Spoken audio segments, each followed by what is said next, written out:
ইসরায়েলের প্রতিরক্ষা বাহিনী আইডিএফ এর বিমান হামলায় বৃহস্পতিবার সন্ধ্যা থেকে শুক্রবার সন্ধ্যা পর্যন্ত ২৪ ঘণ্টায় ফিলিস্তিনের গাজা উপত্যকায় নিহত হয়েছেন ৮৬ জন ফিলিস্তিনি এবং আহত হয়েছেন আরও অন্তত ২৮৭ জন।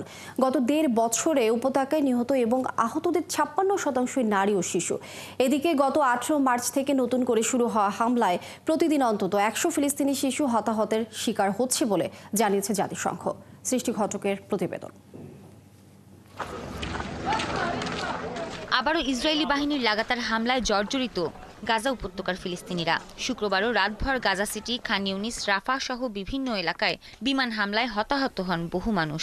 ধ্বংসস্তূপ ঘেঁটে স্থানীয়রা চাপা পড়া ফিলিস্তিনিদের উদ্ধারের চেষ্টা করছেন। আমার বোন ৯ মাসের অন্তঃসত্ত্বা ছিল। ওর সন্তানকে ঘিরে অনেক স্বপ্ন ছিল আমাদের সবার। সে জন্ম দেওয়ার প্রস্তুতি নিচ্ছিল, অনেক খুশি ছিল, কিন্তু ইসরায়েলের ছোড়া বোমা তাকে বাঁচতে দেয়নি। এই স্কুলে ১২০০ মানুষ আশ্রয় নিয়েছে। সবাই পরিবার সন্তান নিয়ে বাস্তুচ্যুত। বেসামরিক মানুষ ছাড়া এই আশ্রয় কেন্দ্রে আর কেউ থাকে না। এখানে কিভাবে ইসরায়েল হামলা চালায় যদি সাধারণ মানুষকে হত্যার উদ্দেশ্যই না থাকে?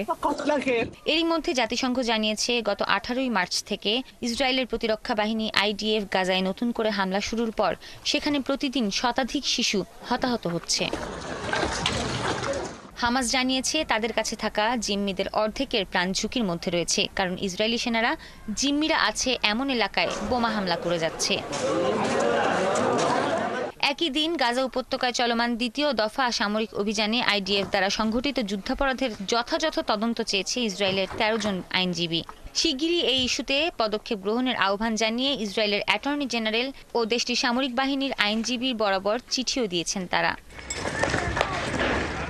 ১৫ মাসেরও বেশি সময় ধরে টানা অভিযান চালানোর পর যুক্তরাষ্ট্র ও মধ্যস্থতাকারী অন্যান্য দেশগুলোর চাপে বাধ্য হয়ে গত ১৯ জানুয়ারি গাজায় যুদ্ধবিরতি ঘোষণা করে ইসরায়েল। কিন্তু বিরতির ২ মাস শেষ হওয়ার আগেই গত ১৮ মার্চ থেকে আবারও গাজায় সামরিক অভিযান শুরু করে আইডিএফ। দ্বিতীয় দফার এই অভিযানে গত ১৫ দিনে গাজায় নিহত হয়েছেন ১,০০০-এর বেশি ফিলিস্তিনি। সৃষ্টি ঘটক, একাত্তর।